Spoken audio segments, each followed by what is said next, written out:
chỉ bay ule tu na kan zir tur tu zo bom tu thok lei par te ani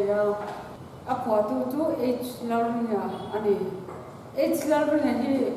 lung lei ra si venga kumsa ka zakwa som de paria ta apia apa tu so thwa ma ne ya kumsa ka zakwa som nga khan sang ka zakwa som nga ta ani jo matric azowa lung lei high school din ani in kumsa ka zakwa som nga panga thleng zirtir tu na athoba anwa lung lei SDO civil officer athok le a chu athi thlengin athok ani sang ka zakwa som nga padia than moi ne anin ne ya fanu pakhat an thinga kumsa ka zakwa som nga pariat khan aborala lahi som thum lai aphwa chung te chu kan thia thei china chuan kumsa ka zakwa som nga pathum atanga som nga panga inkara aphwa vek ani ti chuan zo bom tu chok lei pa ti hi thong pui ta ma khian chok lei par in na mu karing lawa chok lei par tu heti hian petal le sepal khatiang an bor tam deu pangpar khoi tu ina du to ka a khoya moi ang mai hianin tian apar bor tu ma asira hianin na in anai a huala pum nei ania tin thum le tak tak ang tian hianin a pum ang te nei champaya kan na pan lai chuan champaya chuak ania chung chocolate chu kan deng suma kan 18 anna apara ka atho suka champai ve la chuan chocolate chu asen duk lang asen duk la wat ang che hi heng april par te aya duk deu hek zok hi ania chu tiang ang chu sen duk la che hi mi zorama chuan kan huwa hi da than tlang ve la chuan in buan nel ko ma te April May vela hianin chocolate chu na sat takin abul chu thina asen dukte aparte purple noino krong kan ti ante asen dang te aumani asen duk avar noino krong le asen dang te chirang thang bu chu zel mai ni moye le maya tin chu tiam ang chu phom pui tama zo bom tu ti ania wangin zo tu nanina zo in handi tuemo mel thalo ve de utak cher ve tak che ve de utak por ve de fap mai aron kala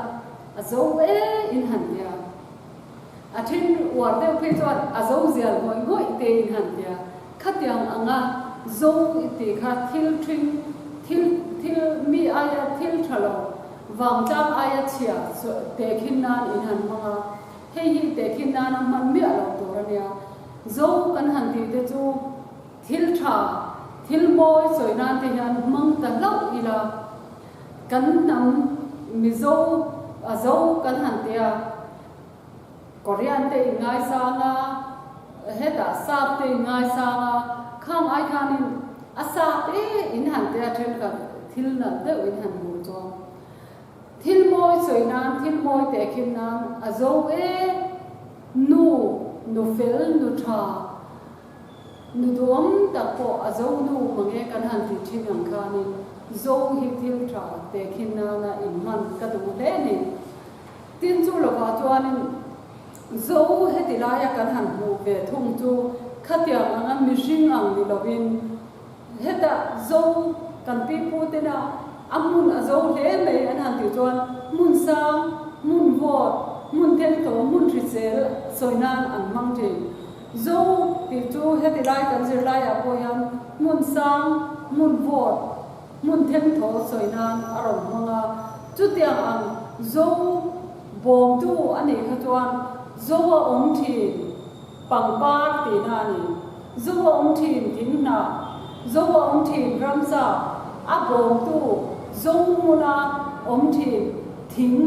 pangpar chikhat chokle par ti na ani zo bom tu zo mun sang mun von mun them tho om thi chokle par ti na ni chu kan zir ka to chu chuan kan chiar ma sapot anga hun takin in longai thador nia zo bom thing tin par bul ching chen chak tang ram tiang bom tu par ahul le ta ching zo om mo zo bom tu chok le par chuan kan wang ye phong pui tang sang a khian ta chuan bulai elin par tin zo bom tu chok le par siam tu joy reng par lo ni in riang mo vale kai nan mo ta chuan ni len kan wang ye zo bom tu chok le par em ni ang le ma sang thuran a sen reng reng lau zel tu an ni love zo bom par sen zo bom tu chok le par a toy rua i bul lai ni thei chang se kum tuang atan zo ram moi tu par lo nin zo bom tu chok le par kha zong kha ania kan adla atu tuna ka sing fiam ala zo bom thing tin par bul ching chen zo bom ati chu kan soi tong khan zo om ani te na nia thing chi sang zo om thi te chu alo par bul le ta a sak tang ram tiang bom tu par sak tang ram tiang kho chak lama ram kho chak lu chu atang win amun asama chak tang ram tiang kho chak lama kho chak lam rama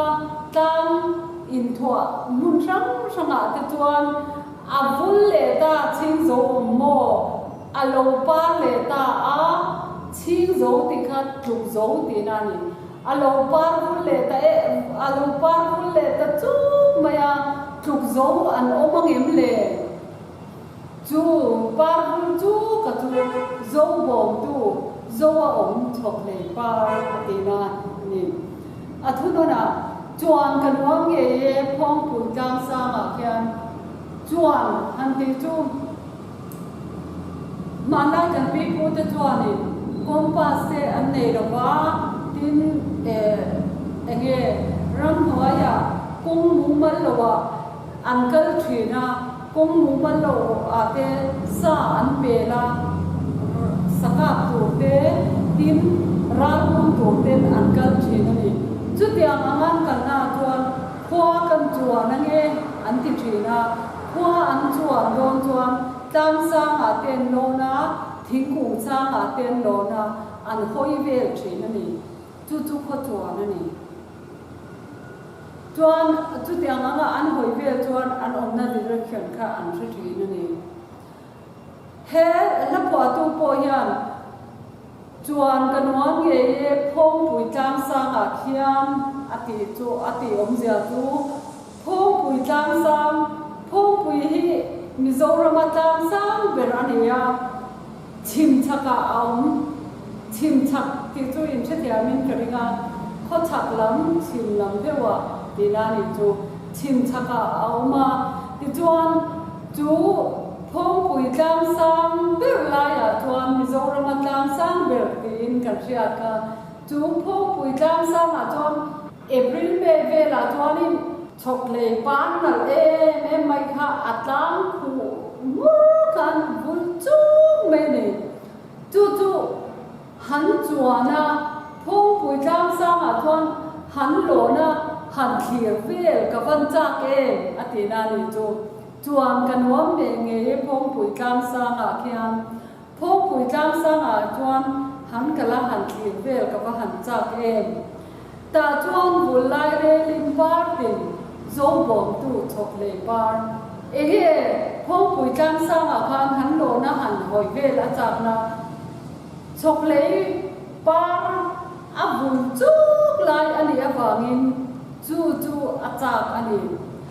phong pui tang sang a khian han kala chok le par bul chu ni le nga han khir ka va han chak em ati na ni kha chang ni na siam tu choi reng par lo ni he ta hian ni choi ti le choi reng par lo ni ti hian ni a hrin fia dan chi ni ang thein alanga siam tu choi ani chuan pathian ni na ama siam tu pathiani na a en kol bi pangpar tina emo ani lokon siam tu joy reng par lo ni in tia chuan but ama siam tu pathian joy moi tu pangpar tina ani athuk azir khanin aum zia adang la mani ta chuan siam tu joy reng par lo ni in ti zo khianin kan ziranga athuk na aum lo awangin siam tu joy reng par lo ni in nangma siam tu pathian moi zia tilang torte a them thiam zia tilang torte a joy moi tu pangpar lo ni in riam mo valeng kai nan mo sawa jikhat riam mo an ti hiama tu pipu te na thon thuan ne ya chuan chai lama hianin sawa te hianin an ria na to mun an pan sunga ti khan an ria na muna an ria ka ta chuan savate takte pakhat hi ria na to nei loin thingkung tina hianin avakala riam mo avatia kavaria karon ria the ngem atina ani chu tiang chuanin avatia savadang te an lo riak doa thina chuan an lo nar zela atopa chuan thing thiang ma hianin riam mo avatia thing thiang cha chuan an lo ria tira chu tiang ang chuanin ria na tur vai ria na tur mun shelo le om na tur mun shelo hi riam mo baleng yang vai tin an soi thin ani chu tiang ang chuanin riam mo baleng kai nan mo sawa ria na tur nei lo te ria nan te an fu nan te an om nan te kha chok nei par kha siam tu khan a cho a siam ani che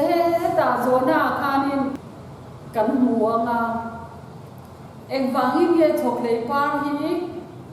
pathiani na asiam ti ne mo chok nei par siam tu na siam than han choi te ti ne mo in mu mai the zona ron kal mai the ya ta thon chok nei par siam tu ina asiam chan chu ama choi moi to le sawa te om na tur atan patni ani chu asiam chan pani ta chuan ni len kanwang nge ye zo pom tu chok nei par chu ta chuan ni le ngom ka cha ka ni kha chok nei par om na huna khan chang thumna md angle ma sang thuran asem re lo zel tur ani lo ve zo pom par chen zo pom tu chok nei par md angle ma sang thuran ti kha zona oma chu wangin kan soi sang de ulik anga mana chuanin thura in sia anga kan mi zo thon thua chuan thura chu alam ber pol ani thura chu pa ani towa pa ni khwa wak lo pa phu lung deu pa ron kai lem lo ani ma se pa chan chinga set ania thura thon thu hi mi zo thon thua chuan kan nei tam ber si mi ani khata khanin tuna kan zir lai pi ka chuan thura chung chang thu aron soi na chu thura ka a fein na tho so na thop so chi lo anu pui ta na tho ipik thak em maya anu pui chuan thura ina hian lo om la ke nau hi lo omanga ke chu kan fe ke ma so ki kan fe nge atia ama so chu a fe ta chuanin anu pui zo chu fe ta thura khan nau oma sakei yang sen huwa man muwa ka te khan lo ba khoi ve la ni ome a thon thuwa chuan taya anu pui ron fe hong kha ana om dan vel asrila sakei an bu chan chin te kha asila thura apan la om em chung chu sakei ani chu mei chiai mo nau te mo athia sang lo chu wangin lao em ro tia chuanin anua chuan thura chu nau te om bok khan om le ta sakei kha muleta ang sen huang le ka sen huang le chuanin ta una chang a the thuang lo anu pui mang ang chuan ato pa chuan thura sakei ka le ka lo wisha sang si lo eng ko ni se asin reng chu lau tuk mai ro asin mu chuan tang chen mak ro atiani chu asin reng chu lau zel to mai ro sakei ani nu emo no te emo athiar lo reng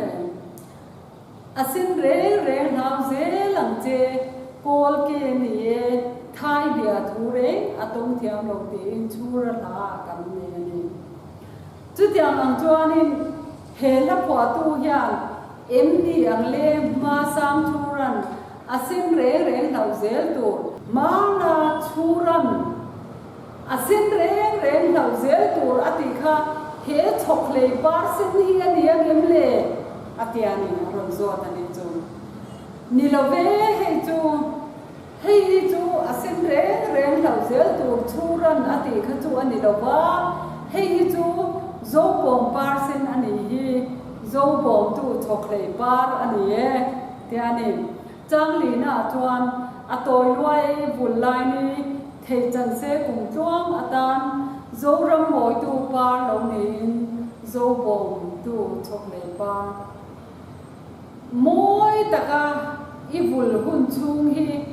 arei lo ema chokle hi april par ang teu hi ania april po hi tia kwa athat chuan moi takin rei deu lek chu an ul ve the ani chokle po kwa athat chuan moi takin chokar khate chu an ul the ma se ro aron sur hian apara kha aron nan ti ve a achang le aron nan hoi ve a thatiang khan moi taka apar bul lai chu ro aso lo chuan kar ni khat ani chu tiang ang chuanin moi taka ivul hun chung hi arei lo em maya thei chu di sela tin do tho an sa mani kha la pho tu kha thei chu di sela kum kho chuan hian January to December kum chuan tina kum chuan hianin moi takin parvul rengla zoram moi tu par lo ni la mizoram ti moi tu par lo ni la zo mo tu thokle par zo a om thokle par ti asayani kha zong ka tu na kan sir lai ani ya ti turte akhani mizoram tang ti tu mang question number 1 tle 2 kha inthia manga innu le pa te po inzo theyanga mizoram ko chaklama om pangpar isha thre than chak chok te te nia question number 3 akan asin reng chu lau zel ro ti thu lo chwa dan hi han sui te nia chang thumna kan chil fiana kha ani tin ti tur te palina le pangana khan suffix le prefix ania inthia manga paruna po nangmani te to ania pasarina heng la tim zo tong chuang chamin han da te akan pathum la ya oma khang kha nichina ka soi amma zir lai ke kan lo zir tong kanin kha ha chawa kha adang soi mi alamin approach form in ron da do tinani pariana zo bom tu chokle party la phwa tu in siam tun chokle par alo siam chan nia soi khatar langla ta chuan ni len kanwam ye ati chan hi soi pokro ti po kan soi yang khana dia siam tun chokle par asiam chan chang hina shikyana kan soi kha ato pera chuan question number 8 zo bom tu chokle par ti la phwa tu in siam tun chokle par alo siam chan dia asoi khatar langla tia chang hina shikyana kan soi kha ta chuan ni len kan wang ye ati chan hi soi pokro ni lenga om aduna chan chu